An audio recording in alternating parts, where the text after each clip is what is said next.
계속해서 대구 경북 소식입니다. 미세먼지가 연일 기승을 부리고 있습니다. 우리 지역 내일도 하늘은 맑겠지만 미세먼지가 많아 외출을 자제하시는 게 좋겠습니다. 자세한 날씨 소식 김영은 기상캐스터가 전해드립니다. 며칠째 도시 전체가 안개가 낀 듯 희뿌였습니다. 그 사이 비가 내려 조금 나아지기는 했지만 공기 중에 떠다니는 미세먼지를 다 씻어내지 못한 탓에 하늘은 탁한 색을 띠고 있습니다. 미세먼지가 연일 기승을 부리고 있습니다. 현재 하늘은 무척 맑지만 미세먼지로 인해 시야가 답답한데요. 깨끗하게 보여야 할 팔공산도 먼지에 가려 뿌옇게만 보입니다. 당분간 평년을 웃도는 기온으로 인해 미세먼지는 쉽게 사라지지 않겠습니다. 주말 동안 미세먼지는 더 나쁨 수준을 보이겠습니다. 오늘 밤부터 중국에서 불어오는 황사와 미세먼지가 유입되면서 공기질은 더 나빠질 것으로 보입니다. 특히 내일은 바람이 불지 않아 대기 정체 현상으로 미세먼지는 더 짙어지면서 공기질은 다시 최악의 수준을 보이지 않을까 걱정됩니다. 또 인체에 더 치명적인 초미세먼지 농도도 따라 높아질 것으로 보여 야외 활동을 자제하시는 게 좋겠습니다. 미세먼지 피해를 줄이려면 외출할 때 미세먼지 농도가 상대적으로 짙은 도로변을 피하고 진공청소기보다는 물걸레질을 하고 실내에 공기정화 효과가 있는 식물을 키우는 게 좋겠습니다. 기상캐스터 김영은입니다.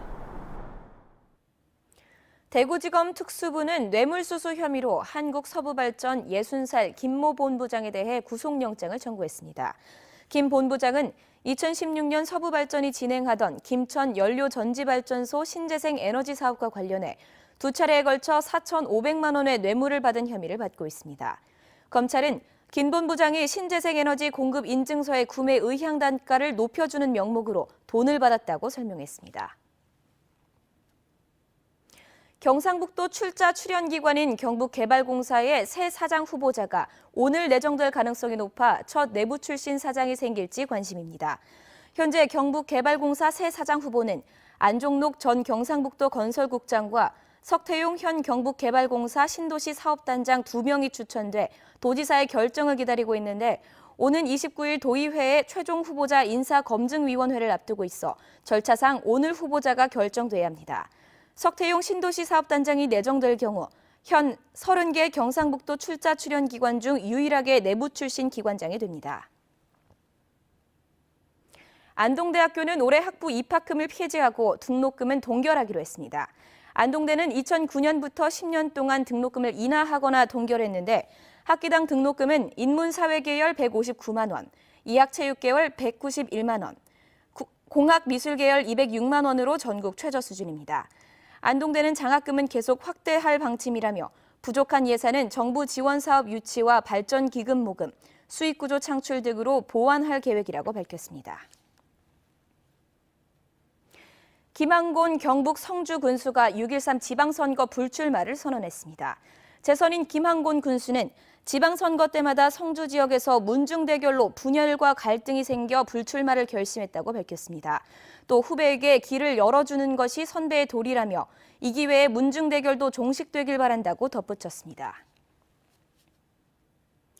지난해 여름방학 동안 성면 철거 작업을 한 경북 지역 167개 학교 가운데 5분의 1은 성면 성분이 완전히 제거되지 않은 것으로 나타났습니다. 환경보건시민센터가 공개한 정부 합동 점검 결과에 따르면 경북에선 안동 영가초등학교 등 35개 학교에서 철거 작업 이후에도 조각 등 잔재물 형태 성면이 발견됐습니다.